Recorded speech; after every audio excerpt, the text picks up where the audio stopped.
மச்சான் ஹாப்பி பர்த்டேடா. இன்னைக்கு என்னோட பர்த்டேன்னு உங்களுக்கு எப்படி தெரியும்? டேய் நம்ம சின்ன வயசுல பழகுறோம். எங்களுக்கு இது கூட தெரியாதாடா? ஓ மச்சான், உன் பைக் மட்டும் கிடைக்குமாடா? நான் இன்டர்வியூ போயிட்டு வந்து கொடுத்துறேன். என் பைக் ஸ்டார்ட்டே ஆக மாட்டேதுடா. டேய் நான் ரொம்ப லாங்ல இருக்கேன்டா, நான் வர லேட் ஆகுமே. நீ என்ன பண்ணே, நம்ம பாலா கிட்ட பைக் கேளு. சரி ஓகேடா. மச்சான், உன் பைக் மட்டும் கிடைக்குமாடா? டேய் பைக் எங்க அப்பா கிட்ட இருக்காரா, அவருக்கு நைட் ஆயிடுமே. சரி ஓகேடா. டேய் என்னடா உன் பிரச்சனை? சும்மா கால் பண்ணிட்டே இருக்க. என்னாச்சு இவனுக்கு? டேய் நீங்க நானே பைக் இல்லாம ஒருத்தருக்கே கேட்டுட்டு இருக்கேன்டா. கொஞ்ச நேரம் வெயிட் பண்ணு.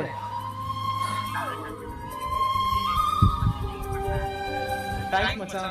அப்ப இருந்த டென்ஷன்ல உன்கிட்ட பைக் ஏறணும்னு தோணவே இல்லடா. விட்றா பாத்துக்கலாம். மச்சான் நீ என்னோட பெஸ்ட் ஃப்ரெண்ட்ரா.